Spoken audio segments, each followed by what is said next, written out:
హల్లెలూయా! దేవునికి స్తోత్రం. దేవుడైన యేసు ప్రభువారు ఈరోజు మనకు పరిశుద్ధ గ్రంథం నుంచి ఇస్తున్న వాగ్దానము 27వ కీర్తన 3వ వచనం. నాతో యుద్ధము చేయుటకు దండు దిగినను నా హృదయము భయపడదు.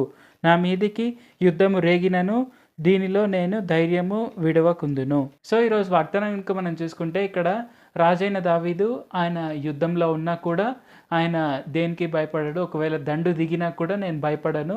యుద్ధం నా మీదకి రేగినను నేను దీని విషయమై అదే ధైర్యంతో ఉంటాను అని చెప్తున్నారు. సో ఆయనకు ఎలాగ ఇంత కాన్ఫిడెన్స్ వచ్చింది అనేది మనం తెలుసుకోవాలంటే ఆయన చిన్నగా ఉన్నప్పుడే అంటే చిన్న వయసు ఉన్నప్పుడే ఒక పెద్ద అతనికంటే 2 అంతలో 3 అంతలో పెద్ద సైజు ఉన్న ఒక మనిషిని అతను ఒక చిన్న రాయితో కరెక్ట్‌గా గురి చూసి అతను కొట్టి చంపేశాడు.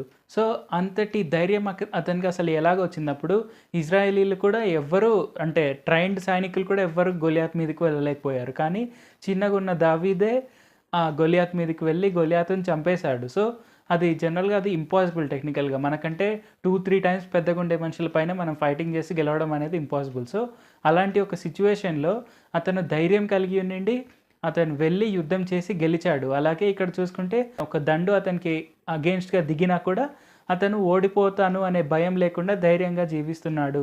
అంటే అంతటి ధైర్యం అసలు అతనికి ఎలాగొచ్చింది అంటే అతను ప్రతిరోజు దేవుడైన యెహోవా ప్రార్థన చేసేవాళ్ళు. సో ఆయన ప్రతిరోజు దేవుడైన యేసు ప్రభువాని ప్రార్థిస్తూ ప్రతిరోజు ఆయన స్తుతి కీర్తనలు పాడుతూ జీవించేవాడు. సో అంతటి ధైర్యం అతనికి అలా కలిగింది. సో మనం కూడా గుర్తుపెట్టుకోవాల్సింది ఏంటంటే మనము ఎప్పుడు ఆయనను స్తుతిస్తూ మనం ప్రార్థన చేశాము అంటే మనకు ధైర్యం అనేది వస్తుంది. సో మనం ప్రార్థన చేస్తే మనకు సంతోషం కలుగుతుంది.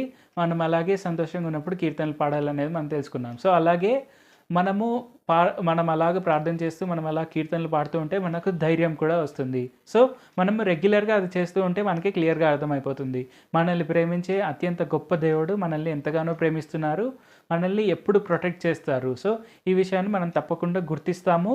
తద్వారా మనము ధైర్యంగా, సంతోషంగా జీవించగలుగుతాము. సో ఈ విషయాన్ని మనం గుర్తుపెట్టుకొని ఎప్పుడు మనము దేవుడైన యేసు ప్రభువారికి ప్రార్థన చేస్తూ కీర్తనలు పాడుతూ ముందుకు సాగుదాం. ప్రార్థన చేసుకుందాం. పరిశుద్ధ జీవాధిపతి జీవంగల దేవా యేసయ్య మేము దేనికి భయపడిన అవసరం లేదు. ఎందుకంటే మీరు మా పక్షంలో ఉన్నారు. మీరు మమ్మల్ని కాపాడుతూనే ఉంటారు అని తెలియపరిచినందుకు వందనాలు తండ్రి. మేము దేనికి భయపడక మీ యందు నమ్మిక ఉంచుతూ మేము తప్పకుండా మీ మార్గంలో నడుస్తూ ధైర్యంగా ఉండటకు సాయం చేయండి. మాకు రాజైన దావీదు వంటి గొప్ప ఎగ్జాంపుల్ దయచేసినందుకు వందనాలు తండ్రి. మేము దాన్ని ఇన్స్పిరేషన్ తీసుకొని తప్పకుండా ఎప్పుడు మీకు స్తుతిగానాలు చేస్తూ మేము ఎప్పుడు ప్రార్థన చేస్తూ ముందుకు సాగేందుకు సాయం చేయండి. యేసు నామములో అడుగుచున్నాం తండ్రి. ఆమేన్. Thank you Jesus. దేవుడు మిమ్మల్ని ఆశీర్వదించును గాక.